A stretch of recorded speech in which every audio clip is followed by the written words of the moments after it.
और शुरुआत मैं आपसे करूंगा।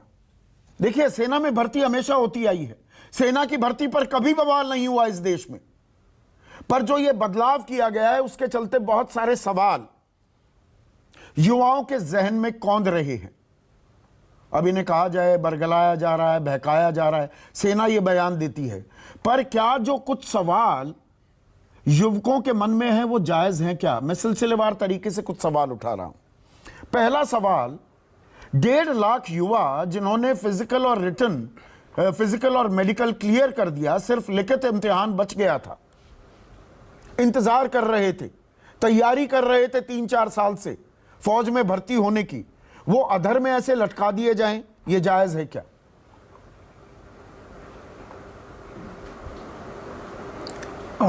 संदीप, सबसे पहले आपने मुझे शो में बुलाया, बहुत अच्छा लग रहा है मुझे, और ये भी अच्छा लगा कि सबसे पहले आपने सवाल उनका उठाया है जिनकी लोग बात नहीं करना चाहते हैं। जैसे कि वो एक वक्त था 2.5 साल का, वो कि जो कि एक चला गया है, उसकी बात मत करो। ये पहला मुद्दा ये है, और यही मैं बात आज से नहीं संदीप, मैं पहला अधिकारी था, मैं पहला था जो सबसे पहले दिसंबर जनवरी में ये बात उठा रहा था, जब कोई इस पे जिक्र भी नहीं था, ना मीडिया में टाइम था, ना किसी और के पास टाइम था कि जवानों की व्यथा सुन ले, जो कि बेचारे कॉल लेटर की वेट कर रहे हैं, जो कंबाइंड एंट्रेंस एग्जाम की वेट कर रहे हैं। ये ऐसे घरों से आते हैं, गांव से आते हैं, जिन्होंने काफी पैसा लगा के भर्ती की प्रक्रिया में जो है वो इस दर्जे तक पहुंचे हैं। तो सबसे पहले हमें इस स्कीम की हम बाद में बात करेंगे, इन नौजवानों का दर्द समझना चाहिए। हमारे देश के नौजवान हैं, ये हमारे बच्चे हैं, ये सबसे पैट्रियोटिक, सबसे इनिशिएटिव वाले, सबसे युवा लोग हैं जो कि गांव और देहात के हैं। तो इनकी बात बहुत जरूरी है समझना, और ये सारा का सारा मामला ना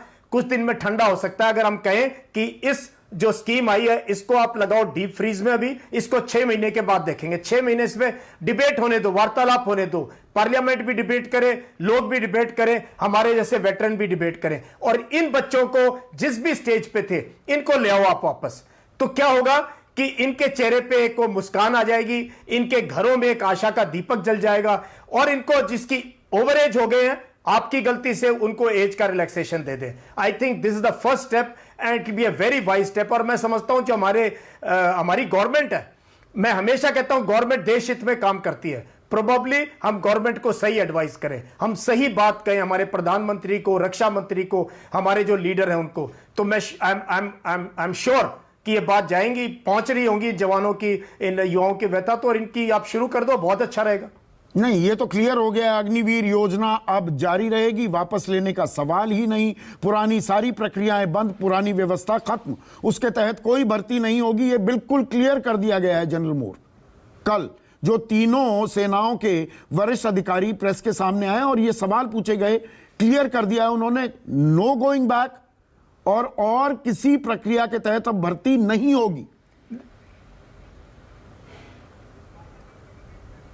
ये उन्होंने मना किया है, बट उनसे ऊपर देश जो है फौज नहीं चलाती है। ये बहुत बड़ा पॉलिसी डिसीजन है, इसमें जो है पॉलिटिकल लीडरशिप का बहुत बड़ा रोल है, मिनिस्ट्री ऑफ डिफेंस का बहुत बड़ा रोल है, and army headquarters, air headquarters और नेवल हेडक्वार्टर्स तो अटैच्ड ऑफिस है मिनिस्ट्री के, तो वो इतना ओवर रूल नहीं कर सकते हैं। आई एम श्योर इनके ऊपर भी हैं जो लोग इस चीज के ऊपर फैसला ले सकते हैं। तो मुझे तो ये अंदेशा है, और मैं एक पॉजिटिव इंसान हूं, हमेशा अच्छी चीज सोचता हूं, और यही बच्चों को बताता हूं कि हमेशा ये सोचो कि अंधकार के बाद जो है लाइट आएगी, और हताश ना हो, शायद कोई ना कोई आपकी आवाज सुनेगा और आपके साथ जस्टिस होगी।